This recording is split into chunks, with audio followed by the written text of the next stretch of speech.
Сайн байцгаана уу? Энэ өдрийн мэндийг хүргэе. За гадаадын иргэн арайтын газрын Дорногов аймагт газраас бэлтгэн өргөж байгаа подкаст эхлэхэд бэлэн болсон байна. За өнөөдрийн сэдэв маань бол төрийн албанд ажиллахын давуу тал гэсэн юм сэдвээр хэдүүлээ ярилцахаар болж байна. За өнөөдрийн зочдтой подкастт оролцож байгаа зочдтой танилцуулъя.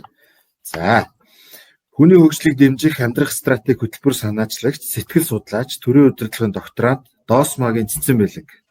За танд өнөөдрийн мэндийг хүргэе. За мөн зочноор маань хүний хөгжил судлаач, төрийн удирдлагын доктор Мангалын мөнх чанарал маань бас оролцож байна. За танд ч гэсэн өнөөдрийн мэндийг хүргэе. Танд бүгдний мэндийг хүргэе. За сэдв маань бол сэдв ингээд хоорондоо ярилцах маягаар ингээд хэдүүлээ чөлөөтэй ярилцаад явна. За эхний асуултаа асууя. За хувийн хөвшилтэй харьцуулахад төрийн албаны ажил ямар ялгаатай байдаг вэ? За Цэцэн Бэлэг зочноосоо эхлээд хариулъя явчих тийм ээ. За төрийн алба хувийн хөвшлээс юугаар ялгаатай вэ гэж ярихын тулд эхний ээлжинд ер нь төрийн оршин буй үндэс юу юм бэ гэдгээ бид айгуусаа ойлгох хэрэгтэй. Төр яах гэж уншиж байгаа тийм. Тэгэхээр бид нар одоо төрийн оршин буй шалтгааныг бол төр дахин давтагдчихгүй үйл ажиллагдах хэмжээтэй. За тэгээд одоо энэ шинжийг нь хүмүүсийн өөр нэг талаас нөхөх боломжгүй. За тэгээд энэ чанар нь нийтлэг эрхшгийг илэрхийлэн хамгаалах явдал юм а гэж тодорхойлсон байна. Өөрөөр хэлбэл бүх хүмүүсийн нийтлэг эрхшгийг хамгаална гэдэг бол одоо төрийн оршин буй үндэс байна шүү дээ. Гэтэл хувийн хөвшил бол яах вэ гэхээр бий болгож байгаа бараа бүтээгдэхүүн үйлчилгээгээ зөвхөн өөрсдийнхөө хэрэглэгчдэд зориулж гаргаж байгаа. Тэнд бүх хүнийг хамрах ямарч боломжгүй, бүх хүний асуудлыг шийдэх ямарч боломжгүй. Тэгэхээр төр өөрөө тухайн одоо улсын иргэн одоо ямар дүр төрхтэй байна, ямар нийгмийн гарал угсаатай байна гэдгээс үл хамааран үл ялгуурлах зарчмаар бүхний эрхшгийг хамгаалахын тулд орж идэг гэдгээрээ нийтлэг хамгийн том ялгаа бол энд гарч ирж идэг гэсэн. За мөнх чанаралч юм байна. Тэгэхээр төрийн алба бол өөрөө нийтийн эрх ашигын төлөө ажил үйлчилгээ эрхэлдэг гэдэг утгаараа бол маш олон нийгмийн асуудлыг шийдвэрлэх нийтийн үнд цэнийг бүтээхийг чиглэдэг. Тэгэхээр бид нар нэг зүйлийг ойлгох хэрэгтэй. Олон төрлийн албаагчтай уулзаад сургууль явж байхдаа ачаал нь их маш их ажилдаа дарагдсан байдаг шүү дээ. Тэгээд ажил нь хийгээд дуусах юм байдаг. Тэгэхээр энэ бол нийтийн эрх ашиг гэдэг бол ард иргэдэд олон нийтэд тулгамж байгаа асуудлыг шийдвэрлэхийг чиглэж байгаа. Тэгвэл хүн олон болохын хэрэг асуудал улмад ихсдэг болохоос ч дуусч багасдаг байхгүй. Тэгэхээр төрийн албаны нэг онцгой ялгаатай байсан нь одоо дуусахгүй их ажилтай. Тэгээд нийтийн сайн сайхны төлөө одоо хүчин зүтгэдэг гэдгээр маш том одоо хувийн хвшлээс байна. За мөнх чанарал зочин маань та ингэж хэллээ л дээ. Нийтийн үнд цэнийг бий болгох гэдэг ингээд хэлсэн. Тэгэхээр дараагийн асуулт маань бас холбогдож байна. Тэгэхээр юу гэхээр дараагийн асуулт маань төрийн албан хаагчийн үнд цэн гэж юу вэ? Таны бодлоор энэ төрийн албан хаагчийн үнд цэн гэж юу вэ? Тэгэхээр энийг ойлгохын тулд эхлээд бид нэг үн цэн гэж юу юм бэ гэдгийг ойлгох хэрэгтэй. Тэгэхээр үн цэнийг илүү хялбараар ойлгохыг гэвэл менежментийн шинжилгээнд юу гэж авч үзэх гэдэгээс харагддаг. Тэгэхээр ямар бараа бүтээгдэхүүн илүү үн цэнтэй байдаг вэ гэж асууж байна. Мэдээж нийтийн одоо олон нийтийн эрэлт нэмэгдсэн тухайн бараа бүтээгдэхүүний одоо хэрэгцээ ихсэж байгаа үед бол үн цэн илүү тодорхойлдог шүү дээ. Очондоо яагаад олон хүмүүс тэр бараа бүтээгдэхүүнийг авахар ирмэлтэй байна вэ гэхээр тухайн бараа бүтээгдэхүүн тухайн хүмүүс байгаа асуудлыг шийдвэж байгаа гэсэн. Тэгэхээр тэр энэний цаанд юу харагдж байгаа гэхээр үн цэн гэдэг бол аливаа нэг асуудлыг шийдлийг агуулдаг гэсэн. Тэгээд та хэрэгтэй байна, тэр хэмжээгээр үн цэнтэй байна гэдэг юм гаргаад байгаа. Тэгэхээр төрийн албатай үнийг холбоод харах юм бол төрийн албан хаагчийн үн цэн нь өөрөө тухайн төрийн албан хаагч нийгэмд тулгамдсан асуудал руу эсвэл нийгэмд хэрэгцээтэй байгаа тэр тухайн зүйл рүү үйл ажиллагаанд чиглэж өгөхөөр төрийн албаагчид маш үн цэнтэй байдаг гэсэн. Энэ нь өөрөө харьцаж бодох юм бол цаашаа систем билег багш бас өргөжлөд ярих ба. Тэн дээр юу гэх юм бэ?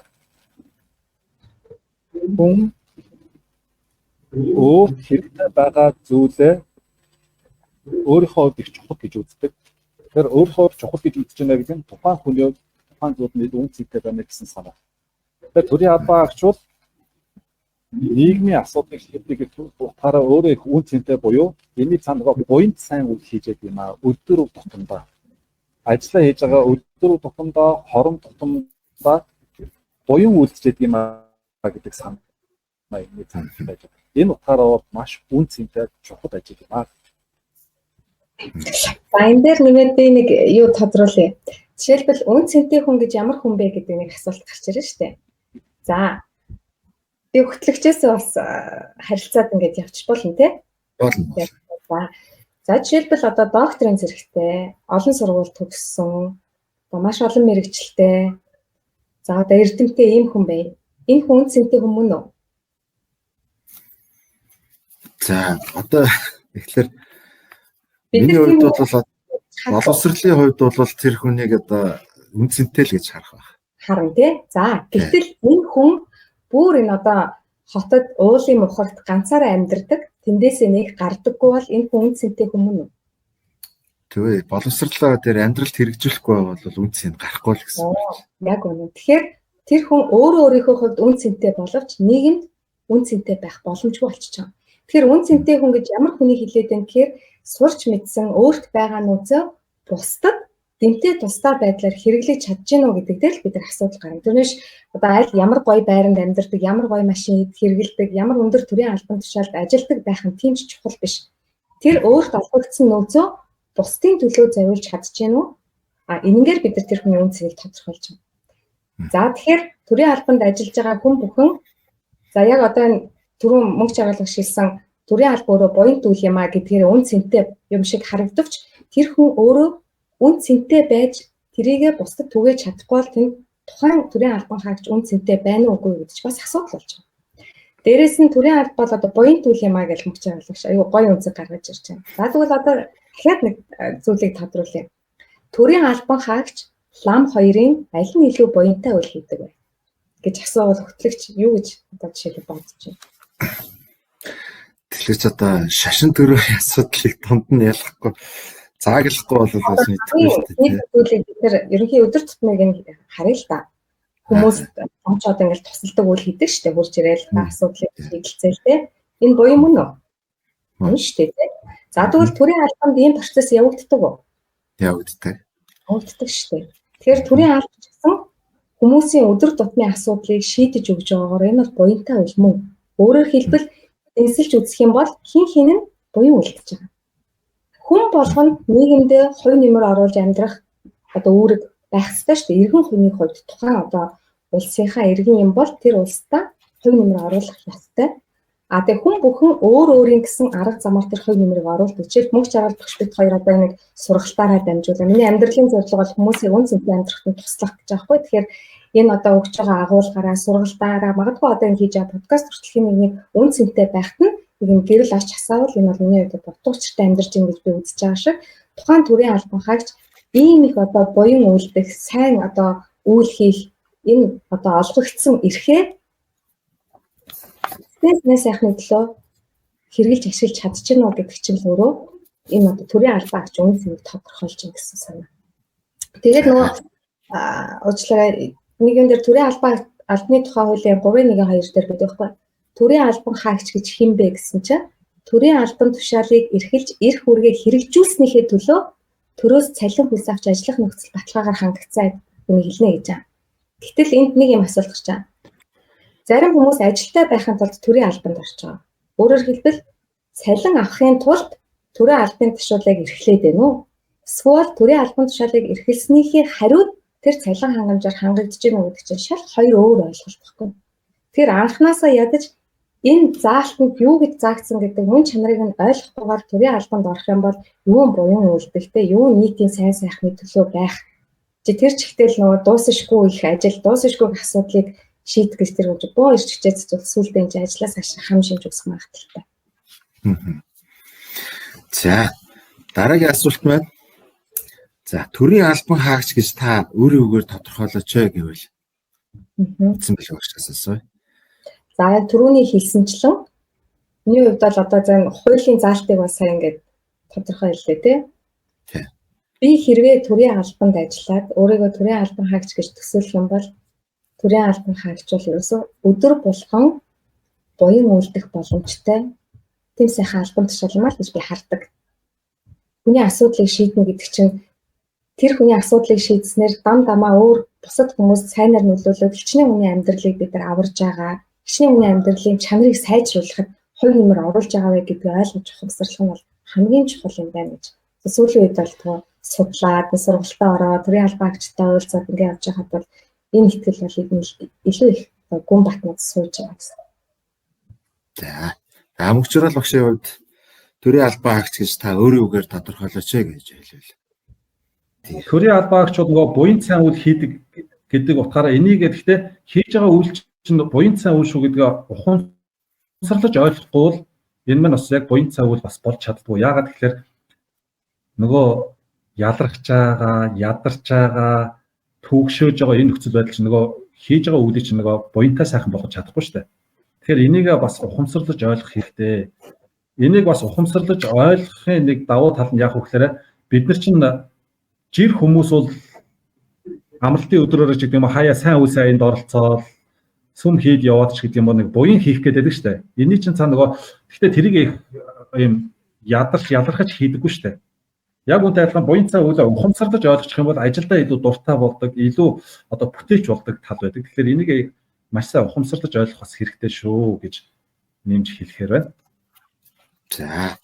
За тэгвэл одоо хэдүүл одоо яг подкастынхаа үндсэн асуултанд үндсэн одоо сэдвтэй төрийн албанд ажиллах давуу тал гэж таны бодлоор юу гэж бодож байна вэ? Ойлгохшээс эхлэе. Хин эхлэх лээ. Хэсэг бэлэг маань эхлэв би эхлэв. Тэгээ мөгчөр болгохшээс эхлэе. За. Тэгэхээр би ч өөрөө нөгөө хүний хөгжил судлаач хүн учраас өөрийнхөө одоо сонирхдаг салбар талаас илүү харж байгаа юм. Тэгэхээр энэ дээр юу харагддаг вэ гэхээр тайлбар бол маш хугацаа орно, маш товчхон ойлгуулахыг бодъё. За.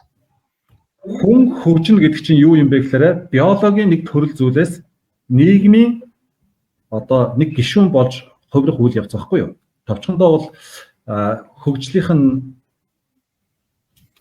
хэм маяг нь бол өөрчлөгдөх ёстой гэсэн үг. Гэхдээ биологийн үндсэндээ яадаг вэ гэхээр бид төрлөхөөсөө амьд үлдэхийн төлөх маш өндөр зүйнтэй. Тэрний цаана юу нөхөр нөгөө биеийн үзэл өндөртэй гэсэн үг. Би яаж хоол олж идэх вэ? Би яаж артайхаа амьдрах вэ? Би яаж аюулгүй байх вэ? Дандаа би гэдэг. Гэтэл нийгэмд маань шаарддаг нийгмийн гишүүний нэг дүр төрх нь юу байдаг вэ гэхээр бусдыгаа бодох хэрэгтэй байдаг. Бусдыгаа бодох. Тэгжиж хамтын хүчээр оршиж бие биенээ дэмжиж урагшилдаг. Ийм учраас ч монголчуудын одоо философи зүүр үгэнд туссан байдаг штэ. Олны хүч оломгүй далаа, айл хүний ань нэг, сахалт хүний санаа нэг, дэм дэмэндээ, дээсэрчэндээ гих мэтчлийн энэ өгнөчн тэр нийгэм бол хамтын хүчээр оршдог гэдэг санаа. Гэтэл биологийн маань шинжинд хувиа бодох байгаад байдаг, нийгмийнх нь шаардлага нь хамтын хүч байгаад байдаг. Тэгэхээр энэ хоёрын хоорондох зөрчил хүн болгонд байнга үүсэж байдаг.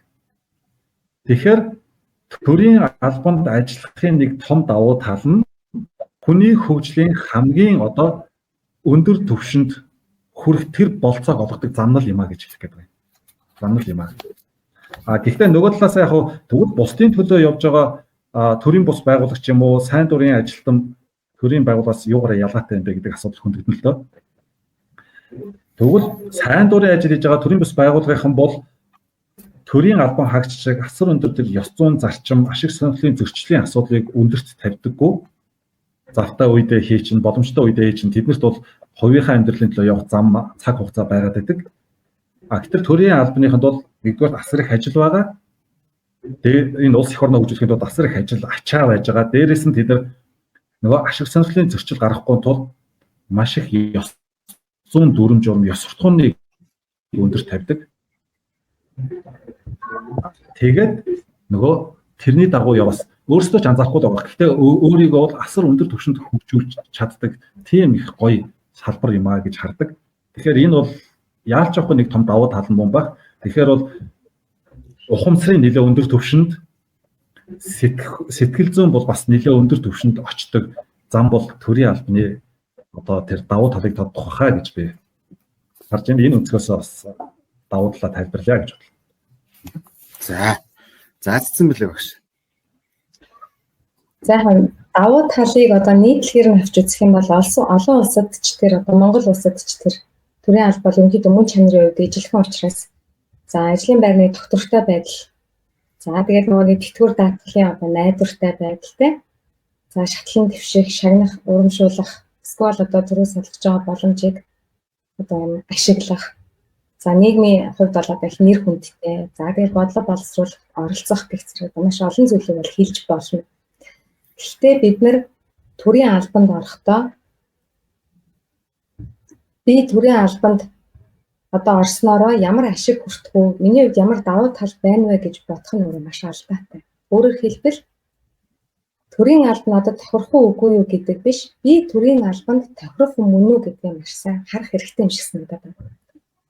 Эндээс жишээлбэл одоо давуу талын дүйлгэл ийм байна гэснээрээ бид нар хүмүүсийг уриалан дуудаж энэ төрийн албанд оруулах одоо тийм шалтгаан шаардлага байхгүй. Яг бол төрийн албач нь ороод тэндээс ашиг хэмжээ хайгаал өөрийнхөө амьдралыг илүү сайхан болгох чигээл нөгөө түрүүний мөнгө чангалах шиг хэлдэг авах сэдэлтэй одоо бие үзэлтэй хүнд бол төрийн албад тохирдгүй учраас энд нөгөө тийм сэдлэр ороод ирсэн хүмүүс чинь одоо сэтгэл зүйн хувьд асуудал үүсээ шантраал те бусдтай өөрийгөө харьцуулаад та нар бодоорой төрийн албаны тухай хууль болон бусад холбогдох хууль тогтоомжинд төрийн албанд ажилласнаар танд ийм ашиг байна. Та ийм аминч үзэлтэй байх боломжтой гэдэг нэг ширхэг үг өгүүлбэр цэг таслалж байхгүй. Төрийн албанд ашиг хонжоо хайж ордог тийм зүйл угаасаа биш.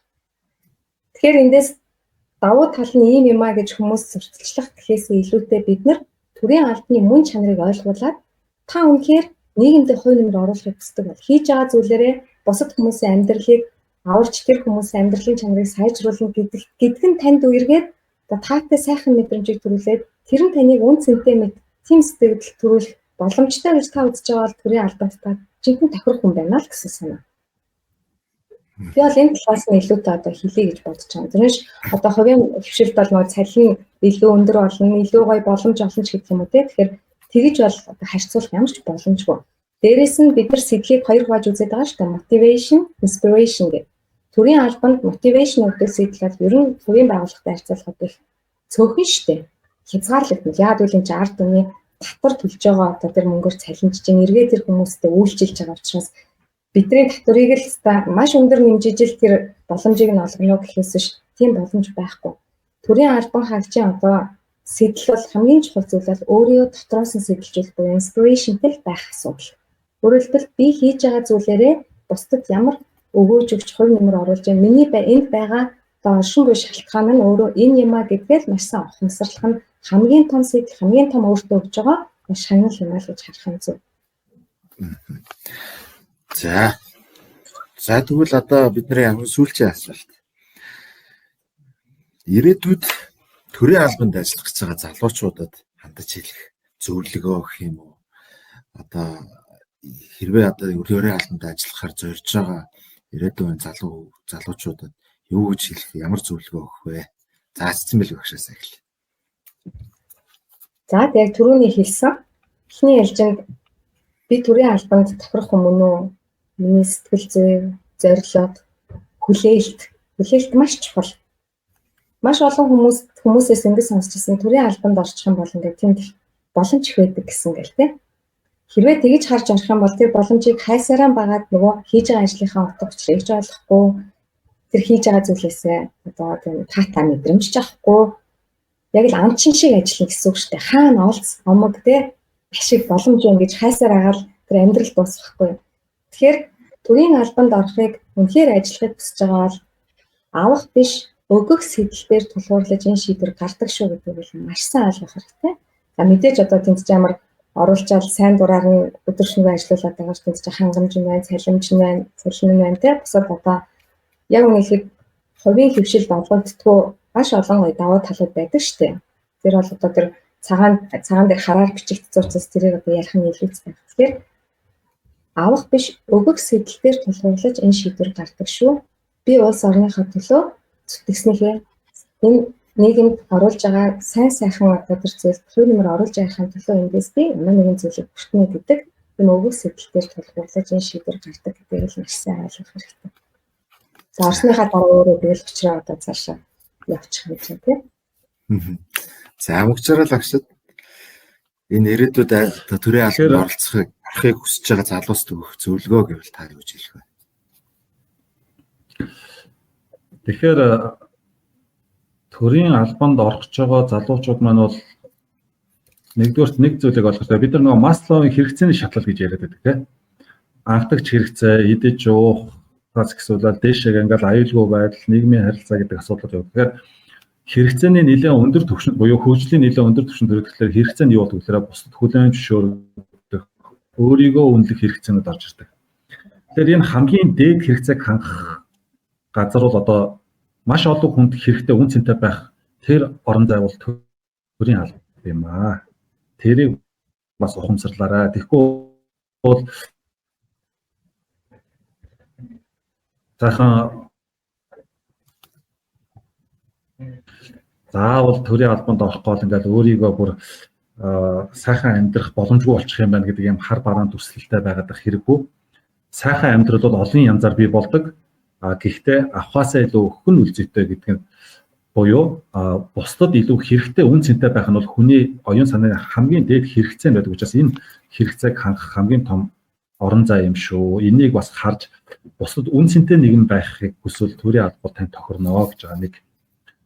За хоёрдугаарт нь болохоор мэдээж хүн бол сүргийн амтан гэж ярьдаг тийм. Сүргийн амтан. Энийн цаана юу яригдаад байна гэхээр түрүүний ярьдаг хамтын хүчийн тухай ойлголт, хамтралын тухай ойлголт байгаа. Тэгэхээр хамтрал юу гэдэг вэ гэхээр та бусдад хэрэгтэй байж ич тухайн сүрэгтэй оршин тогтнож чадна. Тэгэхээр ер нь явж амьдралын эцэст хэн өөрийгөө амьдрч чадсан тооцдгоо гэхээр сүрэгтэй хэрэгтэй байсан тэр сүргийн гишүүн өөрийгөө амьдрч чадсан тооцдог юм зүй тогтол бий. Тэгэхээр та өөрийгөө үнэхээр сайхан амьдрч чадлаа гэдэг тэр мэдрэмжийг авахыг хүсвэл энэ таны байх орон зай мөн. Үнэхээр зүгээр л мөнгө л чухал бол эсвэл ямар нэгэн байдлаар таны хувийн ашиг сонирхол чухал бол энэ бол таны байх ёстой орон зай биш ээ гэдгийг ойлгох хэрэгтэй. Тэгэхээр залуучуудын дунд нэг юм ойлголт яваад байна л да. Монгол бол бүтэхгүй байна. Монгол өстой сүрчийн гадагшаа явъя. За сурч хөгжөөд эргэж ирээд эх орноо хөгжүүлэхийн тулд гадагшаа явж болно. Харин зогтож явж байгаа бол нэг зүйлийг хэлэх гээд байгаа нь яг үгээр таны муухай бүтэхгүйгээд орхисон эх орн чинь таныг эргээд ирэхэд хэвээрэл байна шүү. Тэгэхээр хүний гадраас деваажин хайхаар өөрийнхөө нутгийг деваажин болгоо гэсэн нэг тоо өнгийн сургаал байна шүү дээ. Тэгвэл өөрийнхөө нутгийг деваажин болгохын тулд үн цэнтэй хувь нэмэр оруулах тэр орон зай бол төрийн алба юм аа.